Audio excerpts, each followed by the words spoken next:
Blog Talk Radio. Hello, everyone. Good morning. It is January 11th at 5:30 in the morning, Calgary, Alberta time. This is Laurie Smith on Blog Talk Radio, and this is One Child Abuse Survivor to Another. I'm glad you could join me.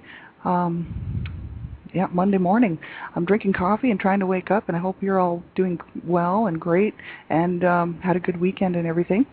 This is a live streaming internet blogtalkradio.com broadcast, and you're welcome to phone in. I have a guest call-in number, and that number is 917-889-3736, and my chat room is up, and if there's a little bit of information typed in there about what I'll be reading from today, and you're welcome to come and register on blogtalkradio.com and register as a user, and then you can sit in the chat room and you can get in on all the different shows that are on Blog Talk Radio. See if you find something interesting that catches your attention. There is some good stuff on here, and this morning I just thought we'd talk about child abuse, and I found some good information over the last few days, and we were talking about emotional abuse mostly all last weekend, part of last week. And today I found some stuff I wanted to talk about dealing with the actual issue of child abuse.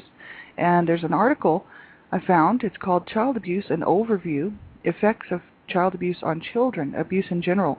And I found this at www.findcounseling.com /journal/child abuse. And you can just go on to www.findcounseling.com and look around on there. And this article was really good, so I just thought it really shows some examples of what children go through as a result of living in an abusive home. And I thought it was very good.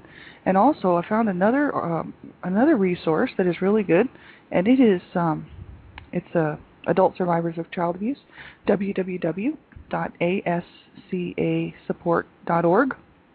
Now, I went onto their website and was looking around, and they have it's ASCA, Adult Survivors of Child Abuse, a Morris Center program, and they are an international self-help support group program designed specifically for adult survivors of neglect, physical, sexual, and or emotional abuse. And they are a community-based self-help support group, provider-based self-help support group. They have web-based self-help support groups, and they have a Survivor to Thriver workbook.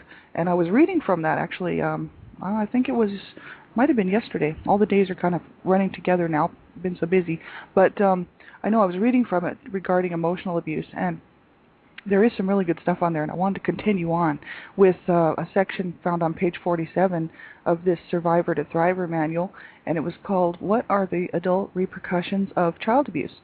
And there's some really good stuff there, so I thought I'd just start out with that. And I'm going to begin with this Child Abuse, an overview, effects of child abuse on children, abuse in general. There's some good stuff on here, and that's the one from the findcounseling.com. It says, children suffering abuse develop a range of maladaptive, antisocial, and self-destructive behaviors and thoughts by trying to cope with the abuse, by trying to understand the situation and why the abuse is happening. Think of it like this: a person who is robbed and beaten while walking down the street at night. In trying to deal with the situation, the person thinks, I shouldn't have walked down that street, or I shouldn't have been there at that time of night, or I should have walked with more confidence, or I shouldn't have made eye contact, or I should have given in quicker, or I should have fought back, or any number of other ideas, it says. The point is the person feels a sense of control over the situation if they can blame themselves or something they did for the attack. Instead of the world being a dangerous place where violence occurs at random, the world becomes a safe place within certain behavioral perimeters. I thought that was really interesting, right? Children experience the same kinds of thoughts when they suffer abuse, except they are much more immature and often make much less sense because the violence is occurring in their own family and nothing makes sense in that situation. And the abuse suffered by children occurs much more frequently. If the adult in the above example is attacked and mugged every week, despite changing their behavior each time, it won't be long before the person starts coming up with bizarre explanations for the violence and becomes afraid to leave the house entirely. So, I can see that. I can picture that. You'd begin to think, if you were attacked every week, you'd be like, wow, your mind would start thinking all kinds of things. And that's what happens as a child when you're living in an abusive home. And it says here, if the person has a chance to talk with the attacker after every attack, and for instance, like in cartoons where the rabbit asks the fox, "Why did you attack me?" and the fox comes up with a different silly reason each time, or like in child abuse where the victim and the perpetrator interact constantly, the person will be sent through a psychological maze of smoke and mirrors, leading to any number of bizarre ideas about how to avoid the attack next time. By coming up with ideas about what they did to cause the abuse and what they can do differently to avoid the abuse, children also develop a range of maladaptive behaviors which can become pathological problems. So this was just an interesting article. It says, in addition to distorting children's thoughts, abuse also forces children into a position of having to hide the family secret. This prevents children from having real relationships and has lifelong effects. And because our ability to form healthy social relationships is learned, abused children are deprived of many skills necessary to navigate the social world. Their entire concept of a relationship is distorted, and this leads to problematic relationships in life and even on the job. Another disturbing aspect of abuse is the experiential restraint it puts on children. If a child fears doing anything new because of the chance that it will lead to a violent attack, or because an abusive parent keeps extremely tight control over them, the child will lose his or her sense of curiosity and wonder at the world, and will stop trying new things and exercising his or her mind, right, if they're just going to be attacked all the time. That child will never achieve his or her intellectual potential. And another aspect of abuse which cannot be ignored is the physical stress it puts on a child. Multiple exposures to violence and trauma cause what's known as autonomic and endocrine hyperarousal. Those are some big words. Basically, it means the victim gets stressed out. When a person experiences this hyperarousal over and over again, there are permanent physiological changes. And I know, growing up in the home I grew up in, I was just stressed out all the time. And I knew it, my body knew it. I had a hard time at school all day, and just because of that stress, just all that constant stress. These changes can be seen as overreactions to stimuli, as in being easily startled, especially by things that remind the victim of the original event.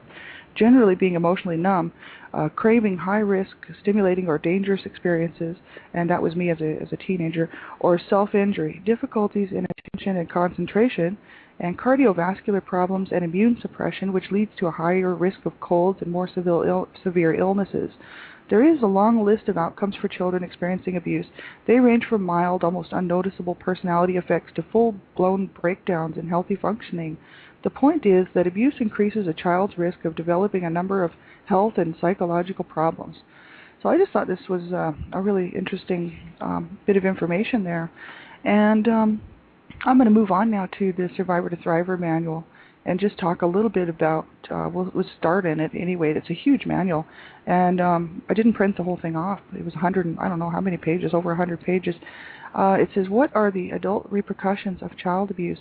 I'm just reading right from the page. And if you're someone who's out there suffering right now and you've grown up in an abusive home and you haven't reached out and got any help, I would suggest that you do. There's so much good, there's good information, first of all. There's people that are trained professionals. I'm not a counselor and I'm not able to give legal advice. I'm just one person who's just walking out my healing and wanted to share what I find and think it's really important to stand up and speak out against abuse and speak up for people who can't speak up for themselves. So if you're suffering and you're by yourself, make sure you do reach out. There's great groups out there. There's chat, there's rooms, there's groups that you can get involved with who are communities.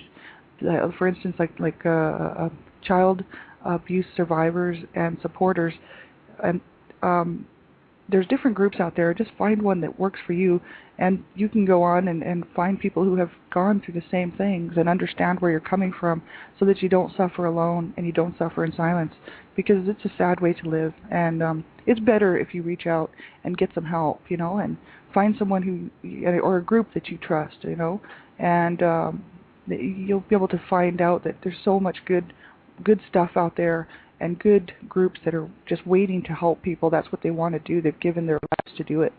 So maybe because they were abused as well. You just never know. So make sure you do reach out. So I'll just start reading here. What are the adult repercussions of child abuse? I found on www.ascasupport.org. If survivors of child abuse share many common experiences as children, it should be no surprise that they also share many of the long-term effects of child abuse. These problems often have a pervasive impact on all areas of a survivor's life. Following is a discussion of some of the most frequently cited problems experienced by adult survivors and some journal questions to help you in determining whether each issue is problematic for you. Not everyone shares all the different types of symptoms, nor do all survivors experience the same degree of intensity of the problems. You will have to determine which of the following problems are primary and which are secondary in your life. Recognize what seems to apply to you, make note of it, and leave the rest. Use the journal questions as a framework, and remember that the fact that you experienced any or all of these problems does not prove that you were abused as a child or that the abuse you suffered is the cause of your current problems. These self-perceptions and problems can stem from a variety of other sources, both internal and external, it says. It says adult survivors often have a difficult time initiating, maintaining, and enjoying relationships. Any kind of relationship, ranging from collegial relationships at work to personal relationships to parent-child relationships to intimate romantic relationships may be problematic.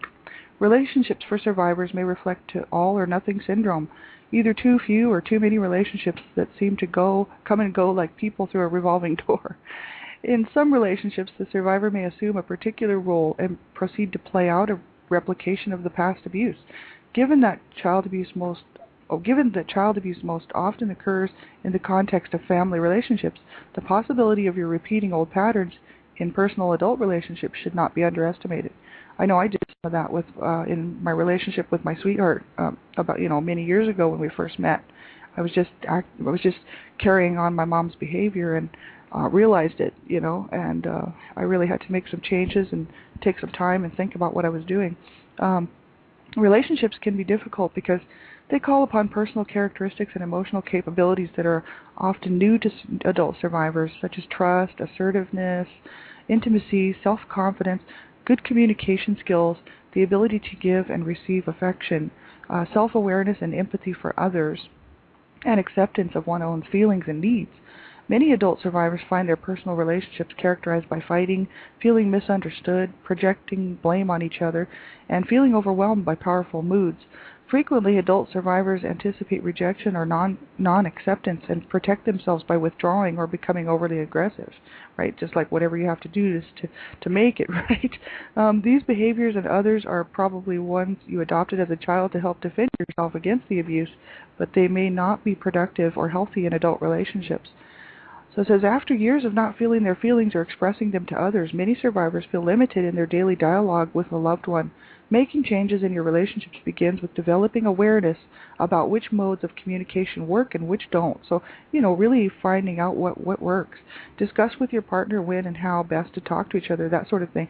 So we'll have to finish this up tomorrow. We'll take another look at it. I have about a minute left, and I just wanted to just give you some more information. I'm a volunteer with Dreamcatchers for Abused Children. You can just go right on their website, www.dreamcatchersforabusedchildren.com, and they have great information. Make sure you look under all the tabs. Check it out. You can spend days in there, literally, and they do some great work. There's also the Petra Luna Foundation, War on Abuse. That's Petra Luna. The P. Luna Foundation, www.plunafoundation.com, a voice for the children and the mission to fight child abuse. I checked their website out. Great website. And I belong to Child Abuse Survivors, a safe place for survivors and supporters. And I would suggest that for any adult survivor of child abuse, you can get some great help on there and meet people who have gone through the same type of things or close to it and understand what you're going through, right?